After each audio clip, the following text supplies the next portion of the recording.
Hey yo, it's time to roar, get loud, let's ignite. Jeremy B in the house, we keeping it tight. Every weekday at 11, we ready to ride. Lions Talk Live, come and join the pride. Waking up early, it's that morning grind. Tune in to the show, leave the troubles behind. Jeremy B's the king, with the voice like thunder. Every word he spits, it's a lyrical wonder. Got the lions around, sharp and fierce. When we hear one pride, you can't help but feel your heart pierce. Talking all the topics, keep it real, keep it raw. With a lion's mentality, we're ready for the roar. One pride, it feels right. Jeremy B bringing the heat, morning light. Every weekday at 11, we taking flight. Lions Talk Alive, yeah, we ready to bite.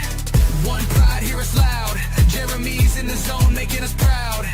This is a Huddle Sports Network broadcast. You can find us on Roku TV, Amazon Fire TV, Facebook, and of course YouTube. Get all your NFL news here first. All right, that's right. It is Friday night. It's the Lions Fan Cave Chat, and we got a Viking fan joining us tonight. How you doing, Michael? Doing good. Doing good. How y'all doing? Good. Let me give you a skull, fuck. Fucked. That being said, you know, we have fun with each other. That's the type of shit we do. We pick on the slogans, all that shit. We don't pick on each other.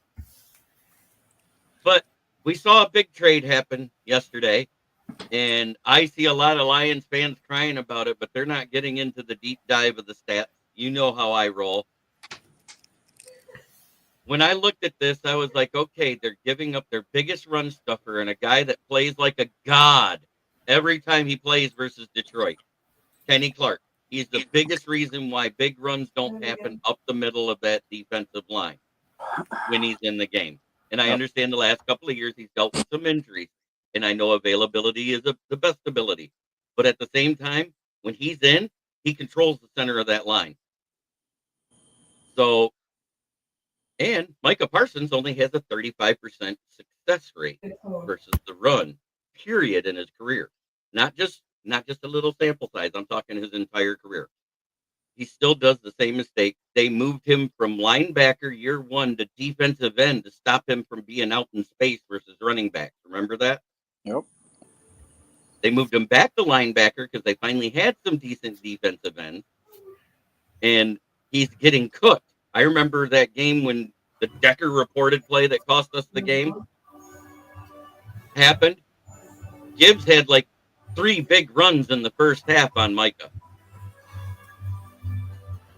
because he cooked them. So that's how you beat Micah Parsons. You want to negate his pass rush? Run at him. Yep. Yeah, I mean, I was on a podcast the other night, and it was the NFC, talking about the NFC, and Kitty Ken, was on there, and he had rumors that Micah Parsons was coming. And we all told him, that'd be the dumbest thing that you guys could do, and they did not. Ken was like, that'd be the best thing that we can do. And I sat there and said, okay, you're giving up $188 million, 2 first-round draft picks, and your secondary still sucks. And your best run defender. Yeah. Mm-hmm. So here's where I'm going to say it was good for both teams, and here's where I'm going to say it was bad for both teams. You don't know what you got in the draft pick, so let's take that out of there because that's a crapshoot. 38% chance of you getting a hit with a first-round pick, correct? Correct. Okay, so Dallas was abysmal versus the run last year. Why? Micah isn't good at it, on top of many other things, and they did not have a dominant defensive tackle that could stop the run up the middle. They were getting gashed through the middle of that line ever since Leighton Vander Esch had to retire, correct? Yep. So you take that 26th rush defense and give them Kenny Clark. Don't you think that's going to move them up into the middle of the pack almost immediately because of the takeaway of the middle runs? I mean, that took him from 26 to probably 18. 18 to 15 tops, right? Yeah. Okay, so like I said, middle of the pack. Yeah. That's a huge difference because of how many one-score games they lost. Absolutely. So now on the other side, we talk to Kitty Ken religiously every week on Wednesday night, all off season. What was the one thing they did not address? Run defense. And secondary. Pass rush. The pass rush. Pass rush. They tried. They remember they They drafted a couple corners. They signed a couple free agents. Then they let their best ones go. Right. Okay, so let's see. Big Dan Davis is in the chat. What's up, fellas? Ooh, yeah. I know how he wants to say it. I'm not saying it on live. Oh, what the hell? Oh, yeah. But anyways, Green Bay just ate $35 million in dead money by trading Kenny Clark. They are left with $1.4 million in cap space. They will have to do it. They have about 4 guys they can restructure right now in this season to clear cap if they have to make signings, and that'll clear them somewhere between $8.5 and $13.5 million. And that gets you a second-year player. Yeah, and what that does is that gets you the backup players you need to fill the roster if somebody gets hurt. That's what it does. Yep. And maybe be able to roll a little over to next year. So Before the dead cap from Kenny hit, they're already sitting $4 to $6 million in dead cap. Yeah. I mean, over the cap. They're already there before that hit. Dallas, in my opinion, won in this whole deal. Yeah, because they get the chance to roll the dice on those 2 picks, and if they hit on one of them, it's a win, right? Yeah. Correct. Absolutely. So, and the one thing that you have to look at too is Micah Parsons been, playing in the NFC South. Right. He does not NFC perform. East. NFC East, yeah. East. Excuse me. He does not perform well against the NFC North. 8 of his games this year are in the NFC North. And 3 of the 4 teams have some of the best running abilities on their team. And every single team, with the exception of the Bears, beefed up their offensive line. But no, the Bears beefed up their offensive line. We just don't know how it's going to work because they did get better than what they had. I'm not going to bullshit it.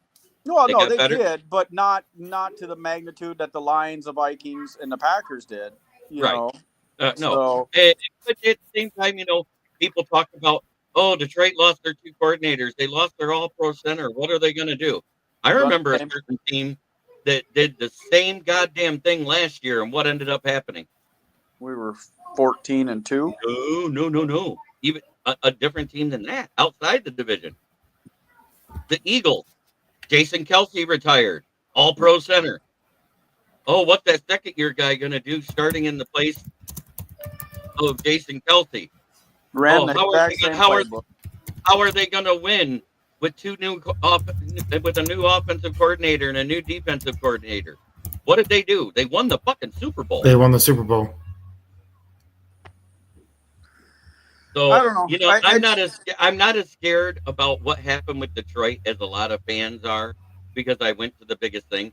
I just posted my latest article because I'm back writing for the Motor City Tribune again this year. I'm back working with them on Fire Up on Thursday night, so that's really good. No. I'm not familiar with him either. I got to do a deep dive. I'm going to go into him on Monday because we got all week and a lot of news to cover, because we signed Thomas Harper from a backup safety off of waivers from Oakland today. That's our 53rd guy. So Zadarius Smith ain't coming, everybody. The 16 players on the practice squad is filled. We picked up the former UDFA from 2 years ago, Andre Carter, that you guys waived this year. He's on our practice squad. Because I think his rookie year was actually 2 years ago, right, Mike? Yes. When he filled in when somebody got hurt towards the end of the season, he had 3 tackles and a half a sack in that game in rotation. Correct? Yes. Okay. I like giving real stats. You know what I mean? Not bullshitting. No, he's a solid player. I mean, he could be developed into something pretty decent. So we got him and Ukwu on the practice squad. We picked up Tyrone Lacey, the other defensive end, off of waivers. So we actually have 4 active on our roster, which is the minimum you have to have for any DN position. It's 4, correct? Your starters and your 2 backups. And we got Josh Pascal coming off of injury towards the end of September. So all we need those guys to do is give us what? 5 games? If that. Right. As long as those guys come back happy. As long as your starters stay healthy, that's what it is. Right, it is. And we're counting on Davenport to be healthy.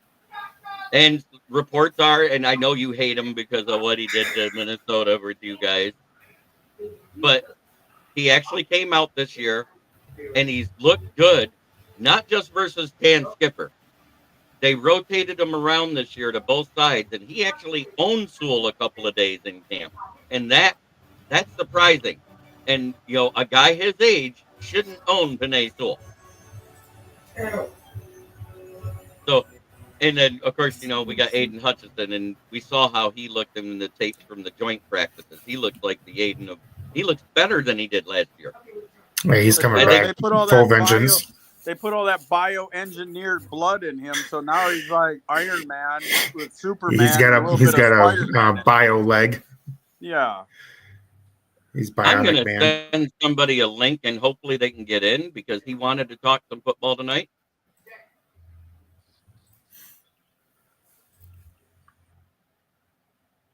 PC Payload, I did send you that request on X to be a follower, but I just sent you the link via email if you want to click it. Because PC Payload, he's a good Lions fan. He's been on before. Yeah, I'm getting outnumbered here. I'm gonna go put my Thielen jersey back on. Hey. You're on a Lions show. You should be outnumbered. Yeah, I know. That's right. If we had But more at the same than time, yeah, thank God you guys didn't sign Aaron Rodgers because you said you were becoming a Lions fan if that happened. If they would have signed Aaron Rodgers, I was not going to cheer for that team no more. It was like it would have completed the Brett Favre though circle of life. No, it's not. He can go eat peyote and sit in a teepee somewhere in Istanbul for all I give a shit. And I hope he gets just rocked this year. Well, Pittsburgh did a little to help their O-line, but I don't think it's enough for an aging pocket passer that doesn't move anymore.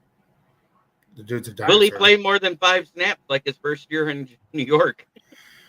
I've seen dudes in the Special Olympics in wheelchairs move faster than Aaron Rodgers. Good thing me. I'm just saying,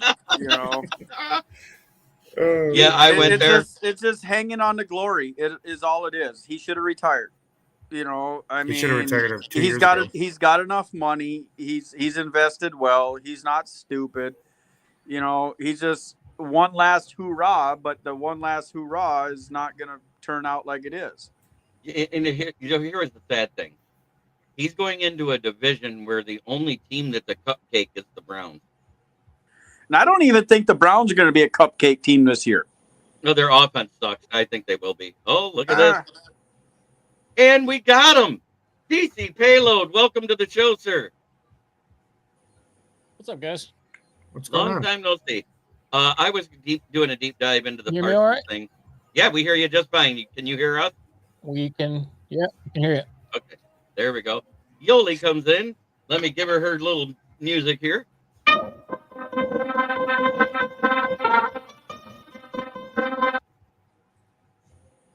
Oh, And just good as to see fast you, as Yoli. he came, he's gone. Yeah, he's having some setting issues. I could already tell. He looks like he moved his setup again. Yeah. He's been talking about getting back into podcasting. He used to have one a long time ago. I would love to, but I have too much fun on yours and Bistrillas and Ken's, and I'll just keep hopping on here and talking shit. It's one of those guys we do the good song for. Robbie DeFeo, get ready to get happy.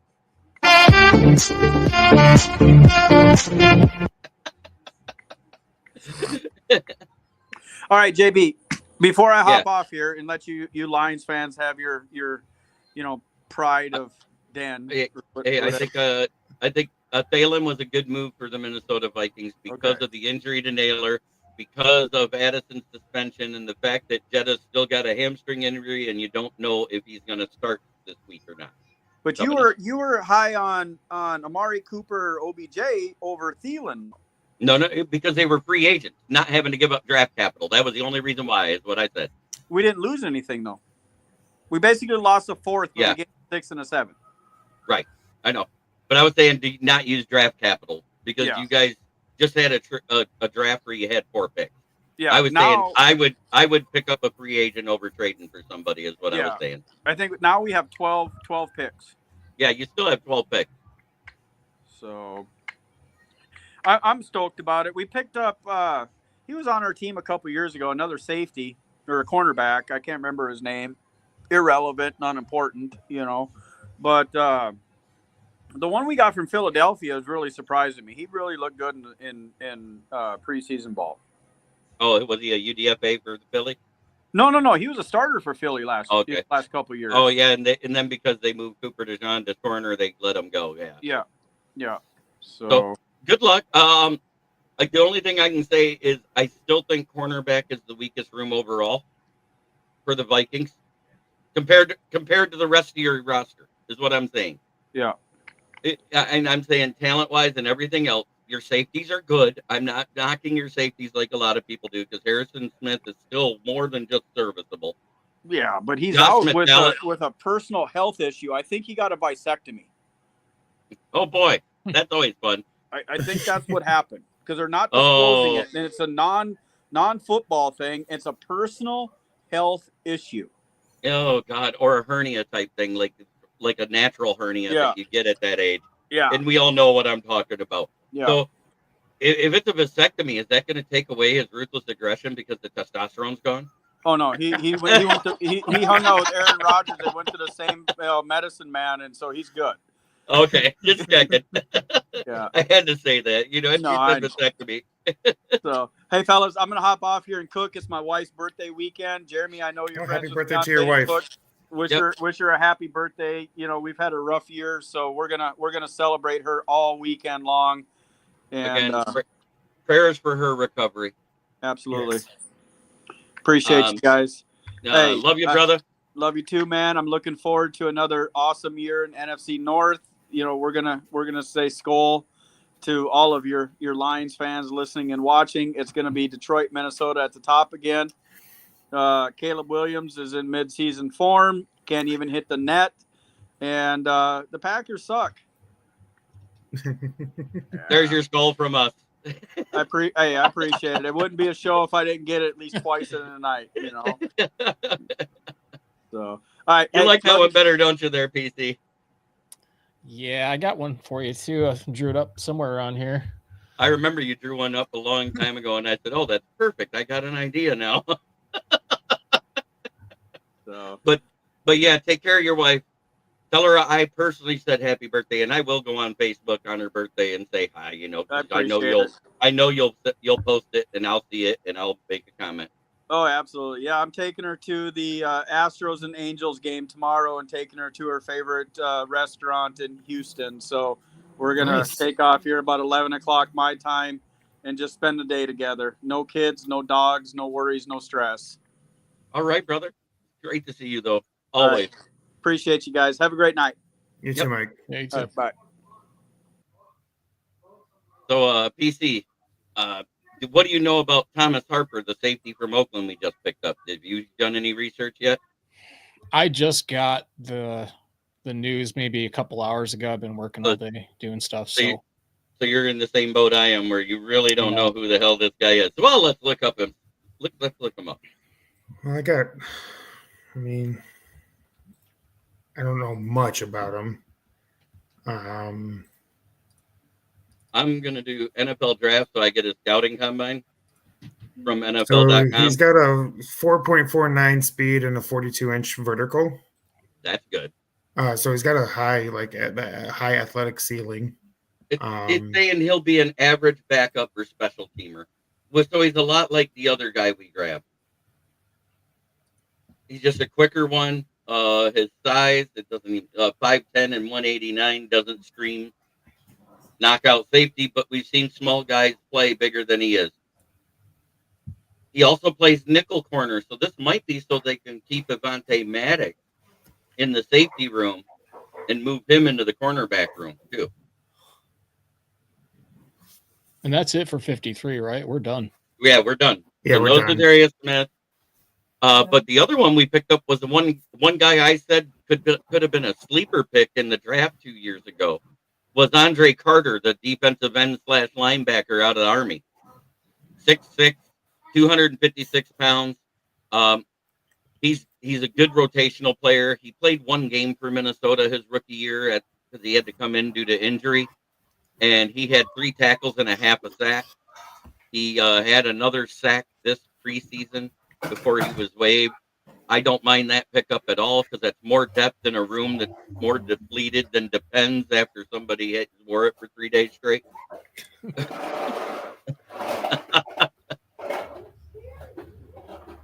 It sucks that we didn't bring Nate Lynn back, and who's still out there. We could have signed Nate Lynn to the 53, and I'm kind of upset that that wasn't the move we did.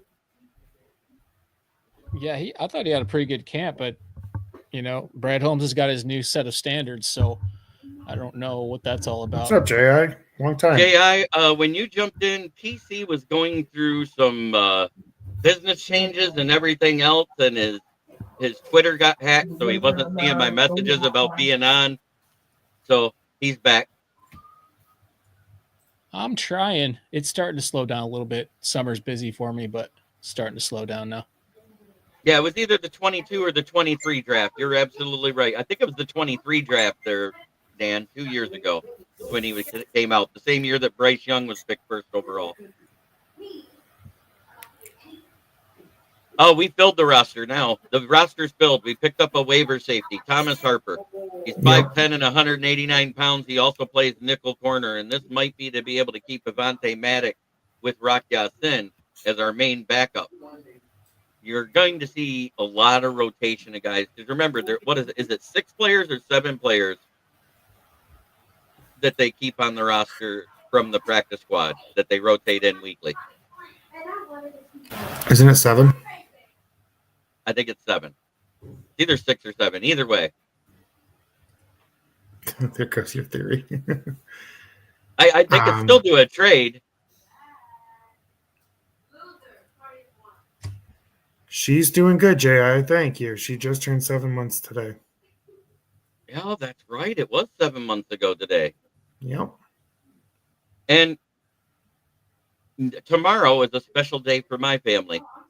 The matriarch, my mother, turned 74 years old.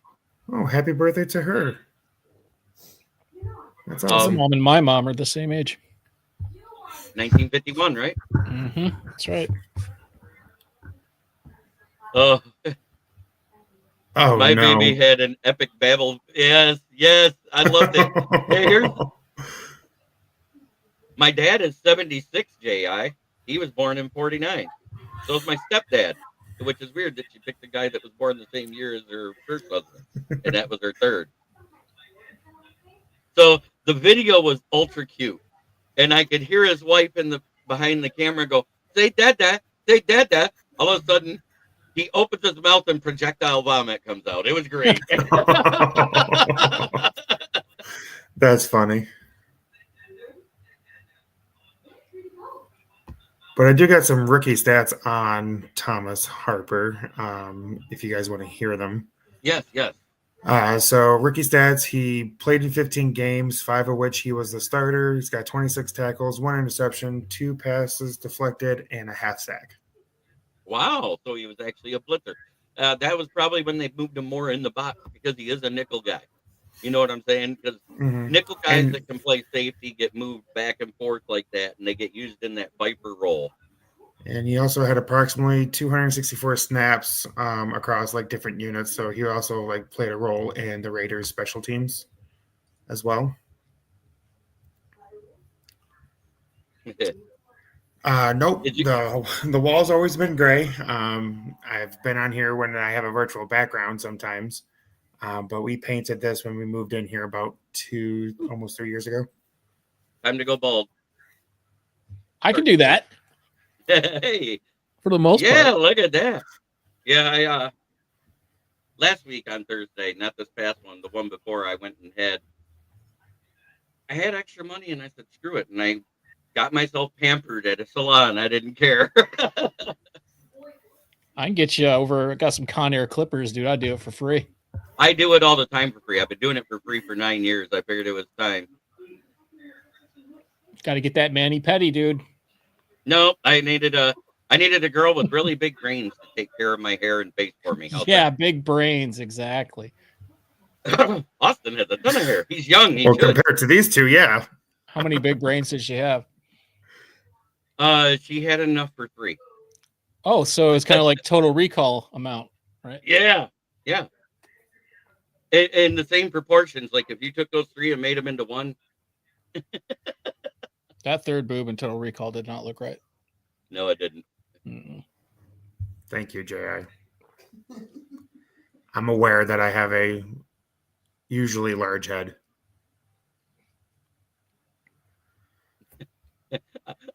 That's what she said. I was waiting for that to come. Had to. She's in the chat. I got to embarrass her there because she's not on the camera today. Yeah, her back's been again. hurting today. Massive. Oh, yes. So the 53 roster set. We know who we have now. So the only way that changes is either with a rotation of somebody down to the practice squad and a call up, or if we move some picks and a player in a trade. That's it anymore, guys. So Zadarius Smith's off the table, and I feel horrible he's not coming back. I mean, it sucks, but didn't Brad say that our edge room is fine? Like there was no real need to bring him back. I mean, I get as a fan, we all wanted him back. We all wanted that personality, that energy back in the locker room. But ultimately, we got to trust what Brad Holmes says, and so far, he hasn't strayed us down the wrong path. So it sucks, but you gotta live with it. Okay, I'll go over that right now after PC makes his comment, J.I. Oh, yeah. I would say I like 90% agree with that. I think there's definitely, I think I'm in that boat too, that when you can see that there's so little to fill, like edge is definitely one of those things that we could use another one for sure, whether that's Zadarius or even another rotational piece, because that's just the way I see it. I think obviously last year was an anomaly with all the injuries. That's something that's just very likely will never happen again. But hopefully not. But you know, and then again, the Hutchinson injury was not because of fatigue.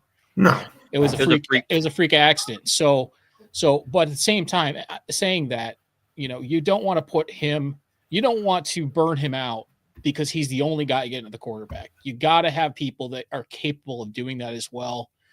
And so, you know, and Zadarius proved that he could do that. So I think that it's real basic for people when they think about, man, that's the reason I think people are always saying, bring him back, bring him back. It's not so much that like it's him in particular. It's just like, we don't feel, I guess that subsection of the fan base doesn't feel like we have anybody that can do even anything remotely close to what Hutchinson can do.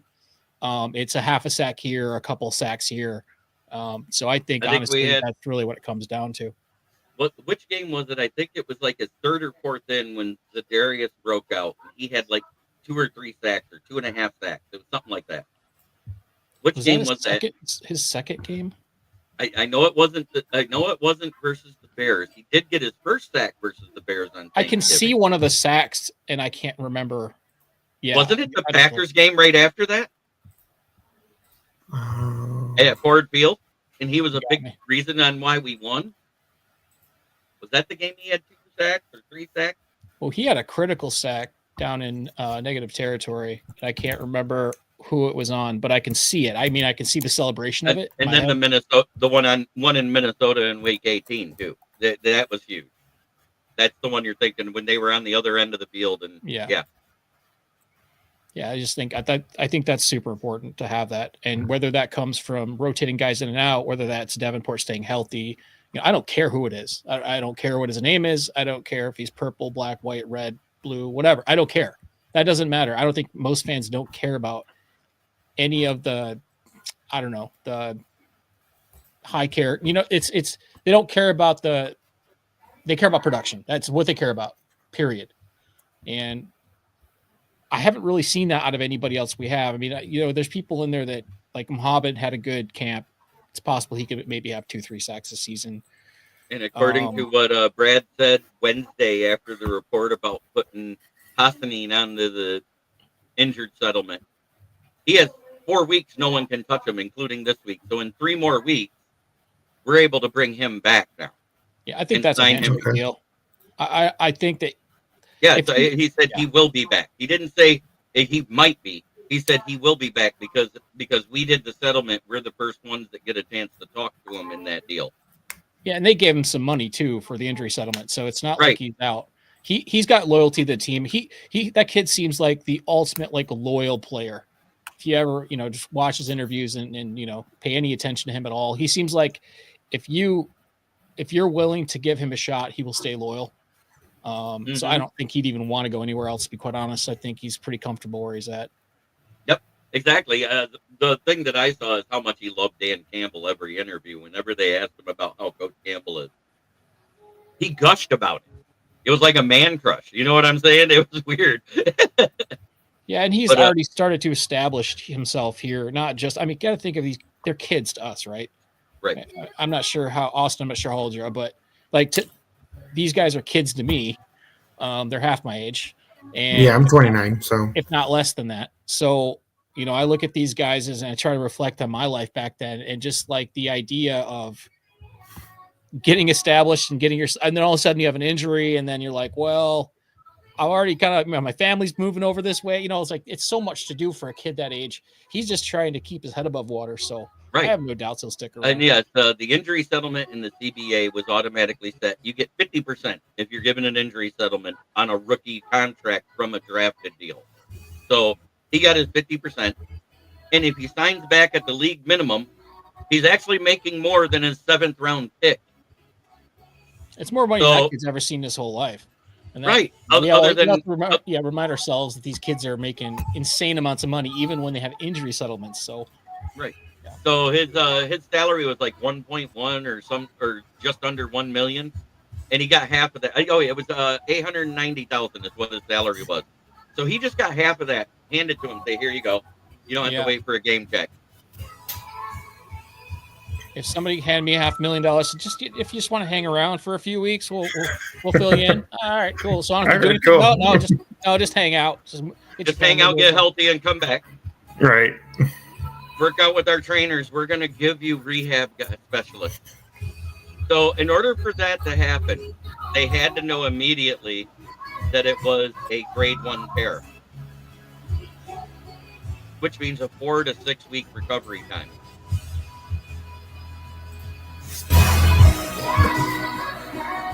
Wow. Yeah, you got lots of soundtrack going. You want to know who could be a huge contributing factor to the success of this defense this year? Kelvin Shepard. I've heard that he's twice as aggressive as AG ever was. Can't wait to see the defense. Amen. And I'll bring it up again. Philadelphia went through the exact same transition last year that we just did. Lost both coordinators. Lost their all-pro center. What are they going to do? How are they going to run the ball? I think they did pretty good last year, don't you? PC? Oh, sorry. Yeah, I don't buy into the media hype, man. I've been on the planet too long. I'm just saying. It's one of those things. It's like, I get you got nothing to talk about right now. And if you're going to say, well, this guy's gone, that guy's gone, this guy's changed, this guy's new, but every team goes through that at a certain point. I'm just saying, we just watched the team go through the same thing where they were considered a Super Bowl contender, changed both coordinators. They went to Kellen Moore and then whoever they got as defensive coordinator. They got another new offensive coordinator this year. Guess what? I don't think anything's going to change. They still got the same head coach. I just watched a bunch of the long interviews, like 4 or 5 of them in the last couple of days. And so he's had a bunch of the Lions players. He was at Lions camp and had a bunch of Lions players interviewed. And they all get asked about Shepard. All the defensive players do. And they admit, they're like, he's like that. He's one of those like strict but fair people, right? And I think that's good for young players. I don't think the whole huggy, kumbaya kind of coach is necessarily healthy for younger players that need direction. So I have no problem with it. I think it's great. I think it's a good thing. I love the fact that Kelvin Shepard has came out and said, no more 4-2-5 is our base.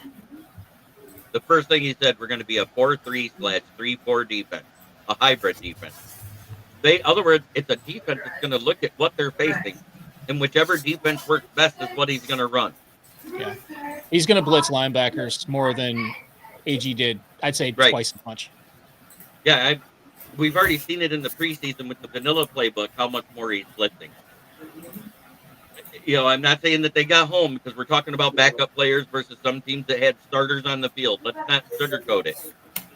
But you could see it actually was a blitz where it was 5, 6, 7 guys blitzing. I was like, holy shit, we're blitzing. Well, we're blitzing, but we also have maturity in the secondary. So that those go together, right? It's not just, we have to blitz because maybe we don't have another bookend or whatever the case is. Obviously, we didn't see any of the starters, so we don't know exactly what that's going to look like. But I would imagine that those are the baseline schemes that will run on a daily in and out.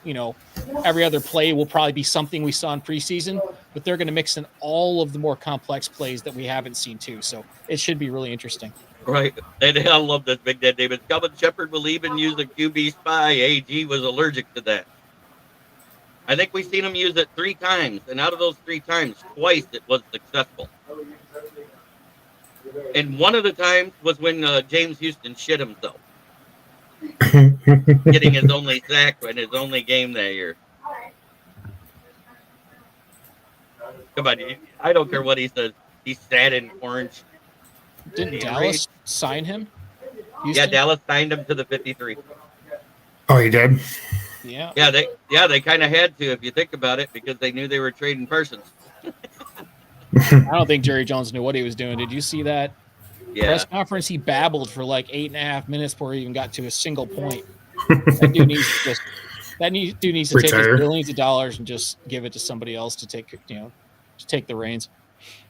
Yep. So, when I looked at the schedule, and I'm not wavering, I said our ceiling is 12 wins with an outside chance of winning 13. Because there's 4 games where I just said, I don't know what we're going to do on the road in those games. And then there's always that one game where it's a toss-up and you just don't know. And I still feel the same way. Because here's what I'm saying. When Kenny Clark was in the lineup versus Detroit Lions, he was a fucking god. He was a nightmare for Frank Ragnow, for Graham Glasgow, for Kevin Zietler, for Christian Mahogany. All those guys. Clogging up the middle and stopping runs up the middle. How many times did we get stopped on 2nd and 3rd down to have to go for it on 4th down because Kenny Clark was there to make those plays? Well, let's just say they insert Parsons into that exact same spot. Okay, let's just say, or they rotate him back and forth. Let's say that happens. He can stop. He's not a bad run stopper.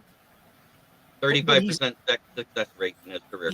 He's not, but he's not great in pass protection. No. So all we got to do is run a 2-back set and screen, or if that doesn't work, you cross somebody over the top. Goff is one of those lasers over the defender from 18, 20 yards. He can pinpoint accurate with that.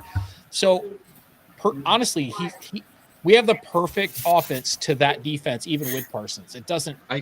People are freaking out about Green Bay, and I'm just like, you guys, just because they got Parsons, and I'm just like, you guys don't go watch the tape.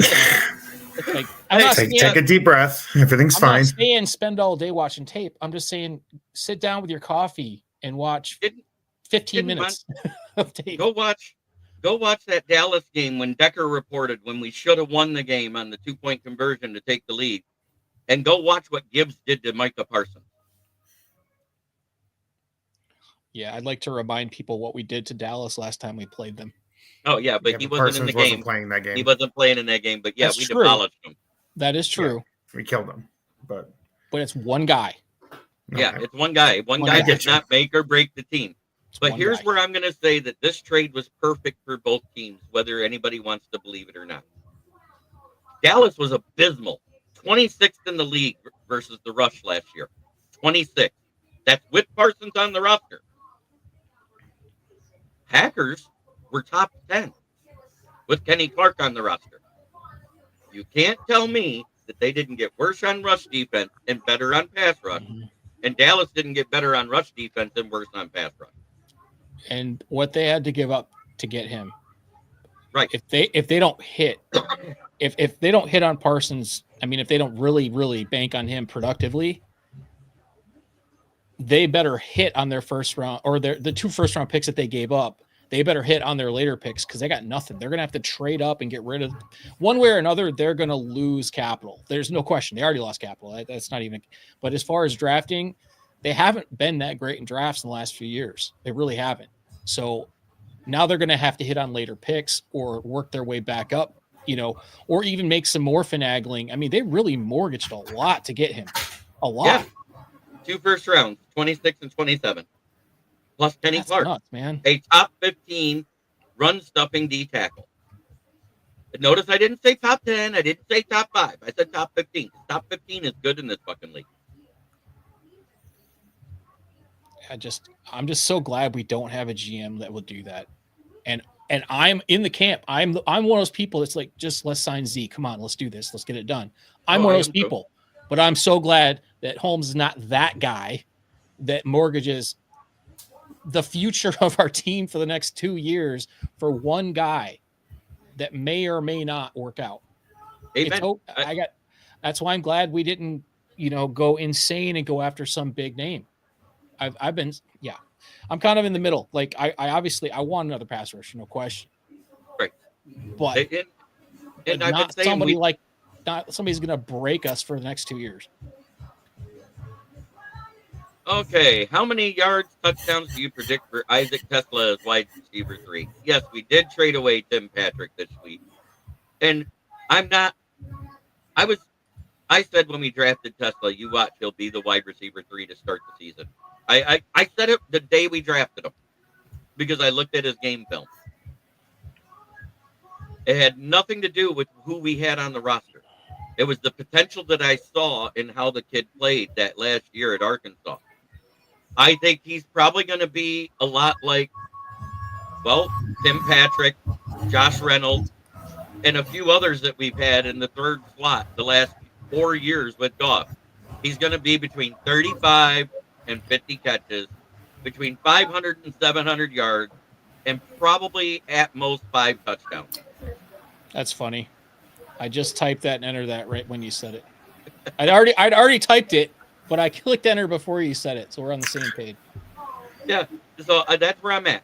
I think at minimum 3, 5 touchdowns is the ceiling. That's where I'm at. And because he's wide receiver 3 in a very pass-centric offense that has lots of targets to keep the ball from.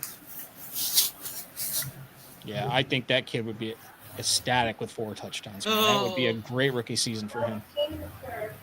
Yeah, I don't think he's going to be running for his life because I remember Micah Parsons only getting 1 sack 2 years ago in the game versus Goff.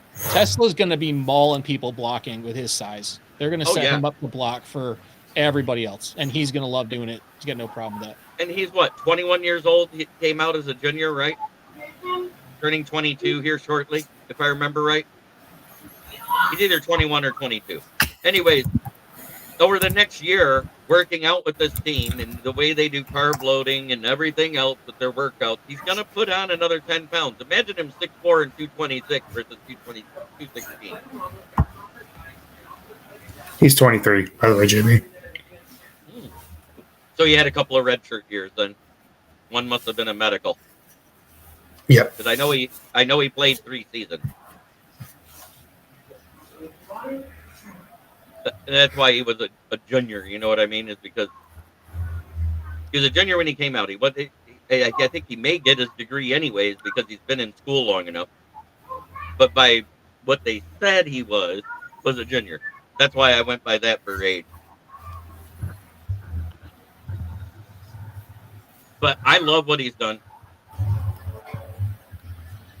Yeah, okay, Mike. I'm not in here talking crap. I didn't talk crap about the Packers the entire time. I said it was a good move for both teams.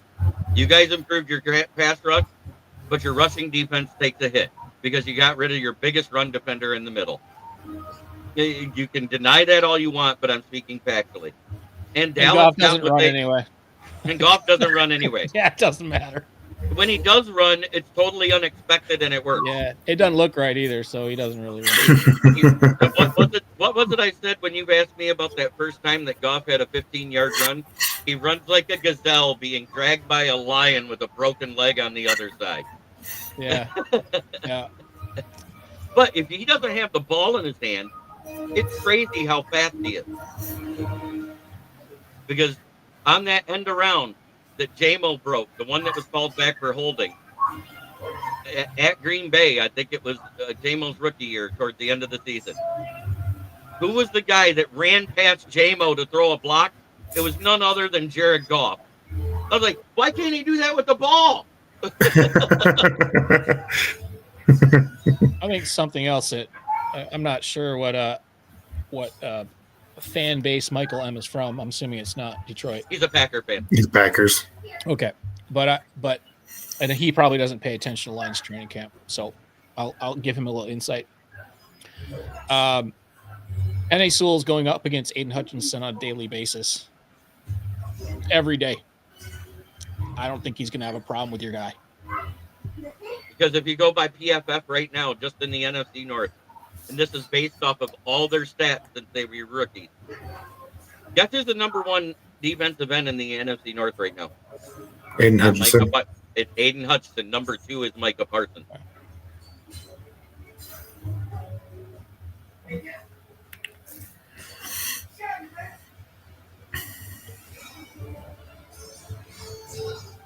St. Brown doesn't sit on the line. You're assuming that's going to happen. Yeah. Why are you talking about a wide receiver blocking? Right, that's what I'm confused about. He doesn't block unless it's a run play. And that's one thing that Micah Parsons does struggle with. 35% success rates in the run. And here's the other thing. What's he going to do after Thanksgiving? Is he going to be a better player at the end of the season, or is he going to fall apart like he did in Dallas? Because every year, he only had 10% of his production from Thanksgiving Day through the playoffs. In the 4 playoff games that Dallas has been to, he's had 1 sack and 3 tackles. He disappears when crunch time is in. He's and one he got of the reasons 10 days to get ready for the game. And he's got 10 days to get ready for the game. He He's doesn't had have no camp all year. He might not even play the first week. I'm not saying he won't. Oh, But he might not. They'll put him in for 4th downs. They'll put him in for stuff, and they'll say, "Okay, here's your job. Hair on fire. Go get that's what they'll do." I mean, They're going to do. I'm not trying to say anything bad about Parsons. I would have loved to have him on our team if he didn't, right. Cost an arm and a leg. But at the same time, it's one guy, and even though yes, I think his original comment may have been because of our offensive line changes, and I'll be completely honest. If I'm going to be nervous about anything, I am definitely nervous about our young guys on the offensive line and see how they're going to perform on game day. I'm not going to lie about that at all. Oh yeah. But you've got 2 veteran bookends, and you've got a veteran center that are working with the younger guys, and it's the best possible situation for younger players going into their first game to have that kind of infrastructure, so to speak, around them. And Goff has had to deal with a healthy and very aggressive defense with Kelvin Shepard as the new defensive coordinator all camp long. So I think given what's happened, it's the best possible scenario with the new guys that we have. But yeah, I mean, I think Parsons is going to get a sack. I think he will. I think Goff's going to get sacked by him at least once. I really do. If he's in there, but that doesn't mean that we're not going to adapt to it. It's like, oh, you got Parsons, so now we're going to lose. I mean, it's the stupidest. I don't know. We got just as long to. Here we go. We got just as long to prepare for Parsons as you guys have to prepare him for us. Is that a wrong statement to say? No. So I am going to trust in our coaches to make our guys ready to face you guys, like you guys trust in your coaches to make your team ready for us. Well, from what I understand, and if I heard Brad Holmes correctly last week, they're working on JMO's extension first, and they will talk to Hutch after. So until we see what JMO gets, we won't know what Hutchinson is getting. And I'm going to predict right now, because of the current salaries of wide receivers and everything else, Jameson Williams is going to get between 25 and 29 million a year. And I'm just going off of the averages and putting him at the end of the top 10 in wide receiver salary.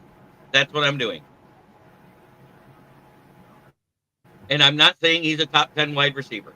Don't put those words in my mouth. I just think that's where he's going to get paid because of the position he plays and the value of the deep threat he offers to the team. Do you disagree with any of that, BC? No, not at all. No, If it's anything more than 30 million, it's an overpay. I think that's obviously performance dependent. This is going to be. I think this is his first. Last year was his first season healthy, obviously, and without suspension issues and whatnot. So he had one suspension for 2 weeks. That's true. That is true. You're right. So I guess and he put up 1,028 scrimmage yards. This will be his first full season. Barring any injury issues or anything could happen, obviously, to anybody. But he's put on weight. Apparently, he's taken that 10 to 15% progression step in camp, which is a lot for a young guy like him, especially with his size. He's always been a good blocker.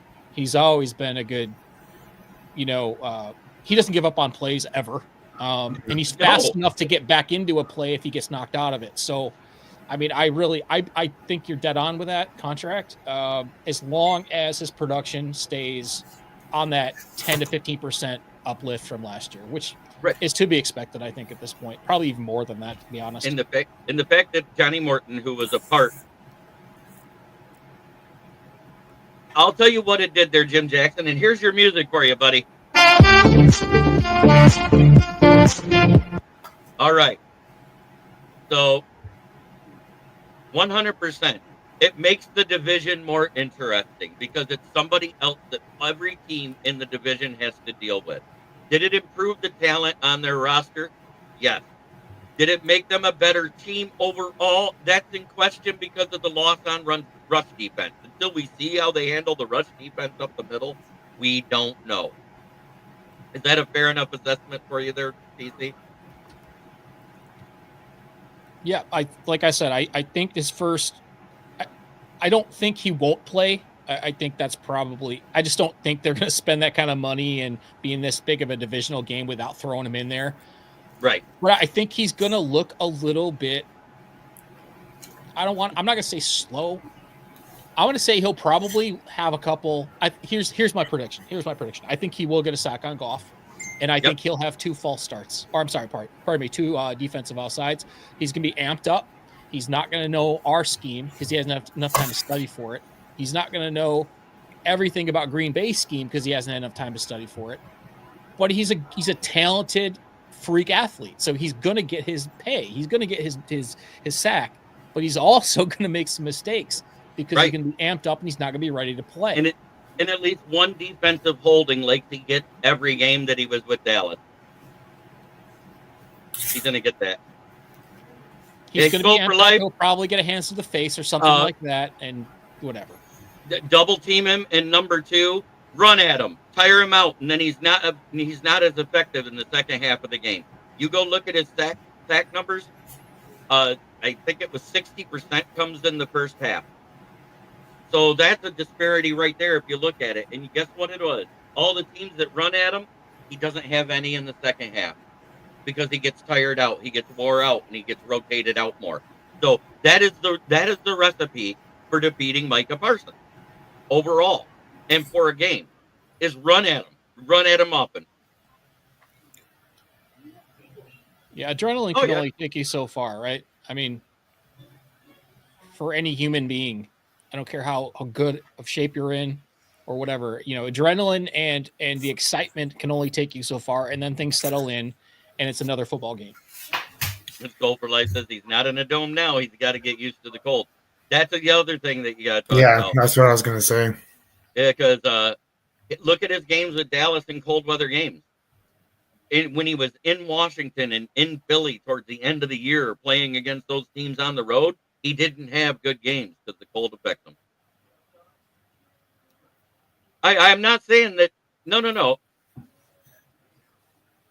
And what has Gary done versus the Lions the last 2 years?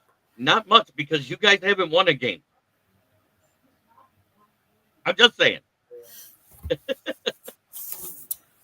So, as much as we have to prepare for them, you have to prepare for us. That's where I'm at. I want to see it on the field before anybody talks shit. Because guess what? It keeps the Lions still have 2-1 odds with BetMGM right now to win the Super Bowl. 2-1 odds. Or no, 2-1 odds to win the division. And guess what? It made the Packers move up to 2-1 odds with us.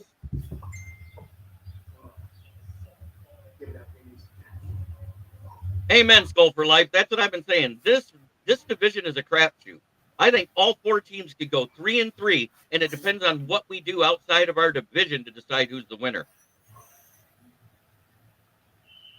Oh, no, come on. Luke Van Ness, you guys were tooting him up last year about how good he was doing on the other side, and we shut him down too. Stop it.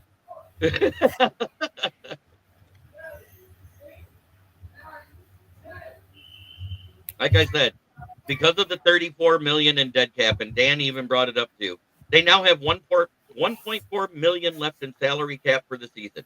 All it takes is one injury week 1, and you had to sign somebody, and that's gone because that's the league minimum. No, because I'm not giving the Bears too much credit. On paper, the teams look that talented, side by side, top to bottom. All the teams look almost as good as each other. The question marks are different. With the Bears, it's coaching because it's a brand new coach, right? And brand new coordinators and brand new everything. It's all new there. So there's going to be a learning curve there too. With Minnesota, it's a brand new rookie quarterback. I don't care what you say. He sat out last year because of an injury. He didn't even touch the field. He's a rookie quarterback, first-year starter, right? That's a question mark. You don't know what they got. They still have a weak cornerback room. They have great safeties, but Harrison Smith is dealing with an NFI issue and may not even play. I think whoever wins this division is winning 11 or 12 games. I don't think any of us are getting to more than 13 at all. I think 13 is the absolute best. But Caleb Williams, that corn cob eating. Oh, yeah, I know. But you know what? We all like to talk our shit, but I've been trying to do it with statistics. And on paper, these teams look very well matched up, top to bottom across the league. We all have a glaring hole somewhere. So don't tell me you don't. With us, we have new coordinators and a new center.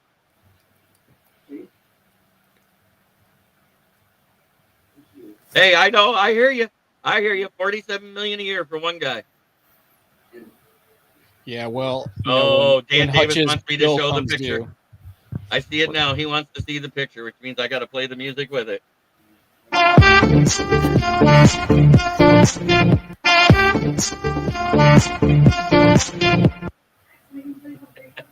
It's too blurry to tell if that's corn or something else. It's corn.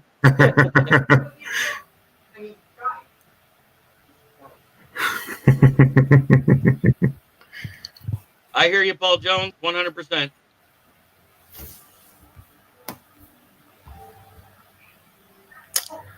They're not bringing Za'Darius back. Our 53-man roster is filled. We're done. Because the roster's filled, Pepe. We filled it tonight. We just like, what was it, 3 hours ago we got that guy, I think it was, maybe 4. Something like that, yeah. And that doesn't mean he's not going to be sitting on a couch 5 games in and we need him for an injury. So, yeah, you know what? We have the money. Score for life. I kind of said the same thing for the Lions. I said our best case scenario is 4-2 this year. I don't think anybody goes 5-1. I'm just saying because I think 3-3 is the realistic expectation for any team in this division because we're going to beat the hell out of each other. I think we're 11 wins. I'll be honest. I think it's too tough. Our schedule is really, really tough. I thought our road schedule is brutal. Yep, and we got 9 games on the road this year. But last year, our road schedule was pretty brutal too, and we won all of them. So I don't want to sugarcoat. Yes, it would have. Hey, it doesn't. Don't be mad. Don't be upset. Apologizing about being a homer. We're all homers too. We just do it at different levels. Some of us are more realistic. See, Jeremy does homer with statistics. I do it with pure anger. That's the difference. It is a big difference. But at that way, we've been on for an hour, and I think it's time for us to have some fun because the season's about to start. And let's look at these the way it's supposed to be. Who was at the top of the division last year? Can you guys remind me? I think wasn't that the Lions? Or some blue color? Is like a Hana. Is it? That's right. Blue flu. The Detroit fucking Lions, 6-0 in the division. The big golden sombrero for you motherfuckers. Second place, 14-2. Why? They got skull fucked by the Lions. In third place, and the only team they could fucking beat was the Bears, and they lost to them once. 1-5 in the division. FD. Fuck the Packers. And last but not least, with a abysmal 5-12 record because they managed to beat the Bears in Week 18. Fuck the Bears.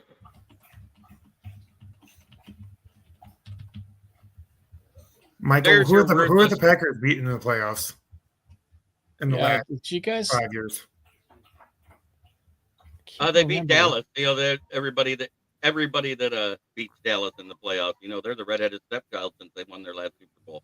Yeah, but then they go up against like the 49ers and then they get killed. Yeah, and so did the Packers and so did the Vikings. Talk more shit, dude. Hey. Michael M has a point. I know. Except I can't remember who they won or who did they lose to in the playoffs? I can't remember who they lost to. Philly. Was it? Yeah, I guess I wasn't watching because I'm a Lions fan. And I give a shit. Nearly beat them. Nearly beat San Fran. You know what that equals? A loss. A loss.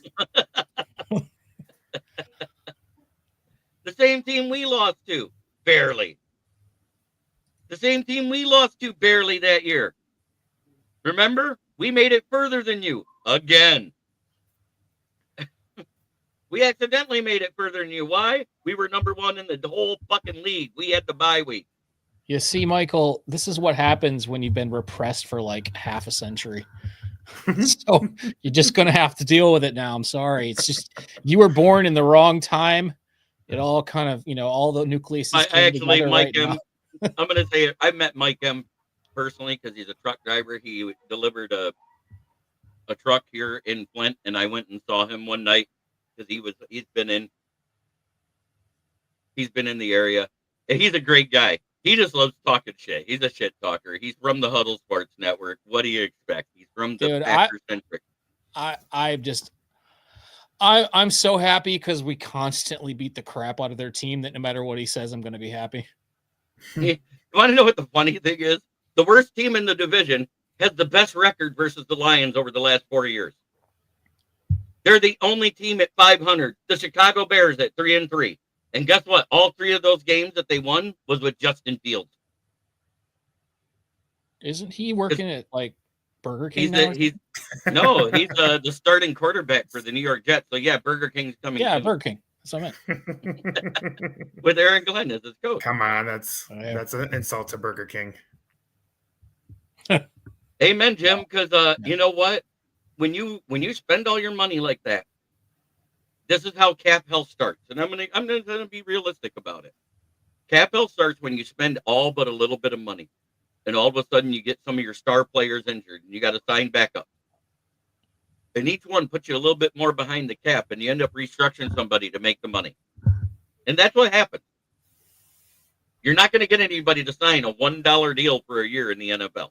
If you do, congratulations.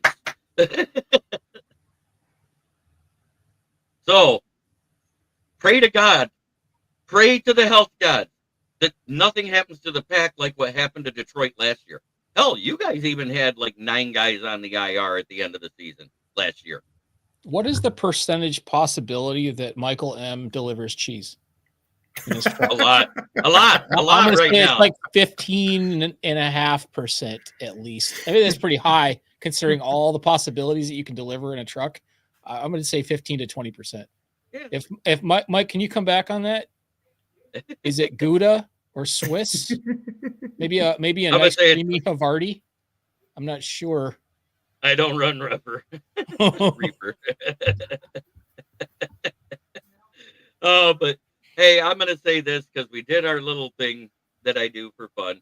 And don't forget, boys, I work at Brandon still, but they're not my sponsor. But I'll shout them out because they're my boss, because they're in Flint. You know what that means? Where the water's shit, but the tires are good. Thank you very much. Football 6 days a day. Fuck the Packers. Fuck the Vikings, and fuck the Bears. I don't give 2 fucks about you. Have a great day, everybody.